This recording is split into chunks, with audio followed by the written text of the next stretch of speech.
Hey guys, husband side ஃபேமிலியில் ஒரு ஃபங்க்ஷனுங்க. So நாங்கள் ஃபேமிலியோட கேரளாவுக்கு போயிருந்தோம். அந்த vlog தான் பார்த்துட்ருக்கீங்க. சென்ட்ரல்லேருந்து கிளம்பி பாலக்காடு பக்கத்தில் பட்டாம்பின்ற பிளேஸுங்க. ஸ்லீப்பர் தான் புக் பண்ணியிருந்தோம். நைட் ஜேர்னின்றதுனால என் பையனுக்கு அது சுத்தமாக பிடிக்கவே இல்லைங்க. அவன் தூங்கவே இல்லை, கிராங்கியாக இருந்தான். அவனும் தூங்கலை, எங்களையும் தூங்க விடலைங்க. அழுதுகிட்டே தான் இருந்தான். நாங்கள் பேருக்கு தான் புக் பண்ணியிருந்தோம். ஆனால் தூங்கவே முடியலைங்க. உட்காந்து தான் போயிட்டுருந்தோம். நீங்கள் பார்த்தாலே தெரியும். இதுக்கப்புறம் உங்களுக்கு எல்லாமே கேரளா விலாக்ஸ் தாங்க வரும். இங்கே சென்னையில் ரெயின் ஸ்டார்ட் ஆச்சு, சைக்ளோனில். அப்போ தாங்க நாங்கள் கிளம்பியிருந்தோம், ஒன் டே பிஃபோராக. அங்கேயும் ரெயினாக தான் இருந்துச்சு கேரளாவில்.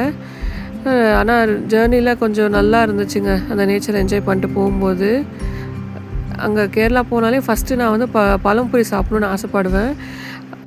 பாலக்காடுலேருந்தே கேட்க ஆரம்பிச்சிட்டேன். அதுக்கப்புறம் ஷொர்ணூர் ஜங்ஷன் வந்தோடனே என் ஹஸ்பண்ட் போயிட்டு பழம்பொரி வாங்கிட்டு வந்தாங்க. அது சாப்பிட்டோன்னே ஃபஸ்ட்டு சாட்டிஸ்ஃபேக்ஷனாக இருந்துச்சு. ஈவினிங் 8 போல் கிளம்புனோங்க. மார்னிங் 6-5 அந்த மாதிரி தான் ரீச் ஆகணும். அங்கேருந்து ஒரு 1 hour ஜர்னிங்க. அங்கேருந்து கேப் புக் பண்ணிட்டோம். அங்கே போய் ரீச் ஆகிட்டு அன்றைக்கி ஃபுல்லாகவே டயர்டாக தான் இருந்துச்சு.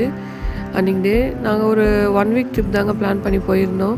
ஃபங்க்ஷன்லாம் சூப்பராக போச்சு. நெக்ஸ்ட் வர vlogலாம் நீங்கள் பார்ப்பீங்க. நான் கேரளாவுக்கு இப்போ 4th or 5th டைம் தாங்க வரேன். பிஃபோர் மேரேஜ் போனதில்லை. இப்போ ஆஃப்டர் மேரேஜ் தான் வந்திருக்கேன். ஹஸ்பண்டோட நேட்டிவ் அதுதான் ஆக்சுவலி. அவர் அங்கே தான் பிறந்தார். அதுக்கப்புறம் தான் இங்கே சென்னையில் இருந்தாங்க, படித்தது எல்லாமே. ஓகே ஃப்ரெண்ட்ஸ், இந்த வீடியோ பிடிச்சிருந்தால் மறக்காமல் ஷேர் பண்ணுங்கள். தேங்க்யூ ஃபார் வாட்சிங்.